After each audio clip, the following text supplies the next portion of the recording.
तो हम तारीफ भी किए थे भैया क्या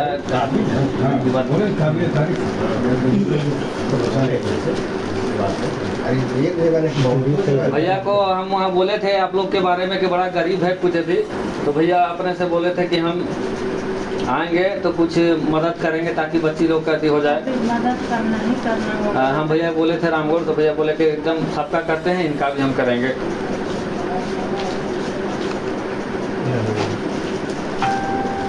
ये हमने जब कोडरमा से जब आए थे तो जैसे क्योंकि मुझे जानकारी नहीं मिली थी, जानकारी हमको मिला जब हम गिरिडीह में अपना कुछ कार्यक्रम कर रहे थे और वहाँ से मुझे सोशल मीडिया से मालूम पड़ा कि रामगढ़ के चितरपुर में आफ्ताब अंसारी के साथ बेपत्ता बरती गई है।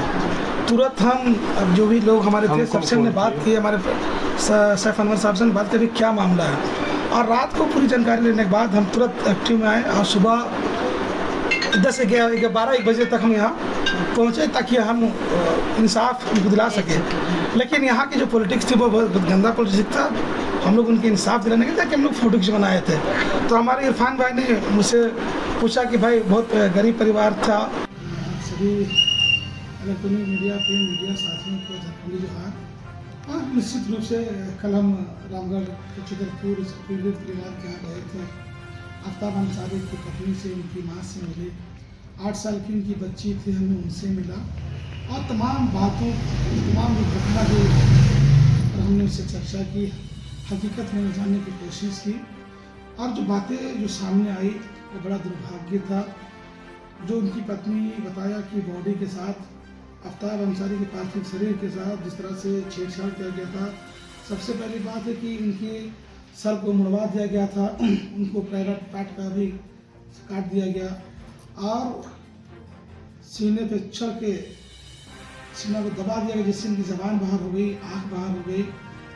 और उसका एक 8 साल की बच्ची है और इकलौता कमाने वाला था। जहाँ तक मुझे मालूम पड़ा कि आफ्ताब अंसारी अपने नानी के घर में वो रहते थे और बहुत गरीब परिवार से थे। हमें जाने के बाद उनको स्थिति बहुत दयनीय लगा और जिस टाइम फर्स्ट टाइम घटना जब हुई थी तो हम वहाँ भी गए थे और मीडिया के माध्यम से आपकी विकास पार्टी के अध्यक्ष होने के नाते मैंने 3 चीज़ की मैंने घोषणा की थी। सबसे पहले कि हमने आपकी विकास पार्टी और गुलाम मुस्तफा की तरफ से पूरे परिवार को 11,000 रुपया जो अंतिम संस्कार क्रियाक्रम करने के लिए हमने तुरंत अपनी पार्टी के प्रधान महासचिव जाहिद अनवर के द्वारा हमने उनको भेजा। और फिर हमने कहा कि 50,000 रुपया उन परिवार के लिए जिनकी छोटी बच्चियाँ हैं, उनकी दामानी हैं, उन तमाम के लिए कि कैसे इनके आगे के भरण पोषण हो, उसके लिए आपकी विकास पार्टी के 51,000 रुपया। और हमने पीड़ित परिवार की पत्नी से हमने जाकर उनको आश्वस्त किया कि आप झारखंड में या हिंदुस्तान में किसी भी लॉयर को आप हायर करिए। अगर आप केस लड़ना चाहते हैं, आफ्ताब अंसारी को इंसाफ दिलाना चाहते हैं, तो गुलाम मुस्तफा आपकी विकास पार्टी आपके साथ कंधे से कंधे मिलाकर खड़ी है और आपके साथ चलने को तैयार है। जब तक आफ्ताब अंसारी को इंसाफ नहीं मिल जाती है, मैं आपके माध्यम से उन परिवार को पुनः विश्वास दिलाते हैं कि आपकी विकास पार्टी गुलाम मुस्तफा हर संभव प्रयास करेगा। अपराधी बचे नहीं और अपराधी बचे नहीं और निर्दोष व्यक्ति फंसे नहीं। हम परिवार से कहा है कि आप कोई भी हिंदुस्तान से, झारखंड से कोई भी लॉयर हायर करिए, गुलाम मुस्तफा उसका सारा खर्च उठाएगा। और जो उनकी 8 साल की बच्ची थी, उन बच्चों के लिए गुलाम मुस्तफा आपकी विकास पार्टी हर माह 1,000 रुपया देने का भी वादा किया है ताकि उस 8 साल की बच्ची की पढ़ाई हो सके, उनकी भरण पोषण हो सके। और आपकी विकास पार्टी उनको 1,000 रुपया उनको देगी।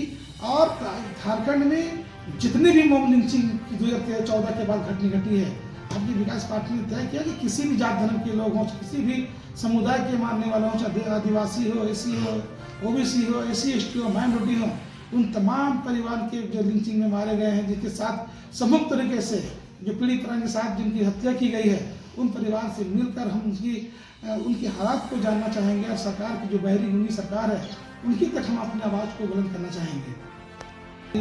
हमारा पार्टी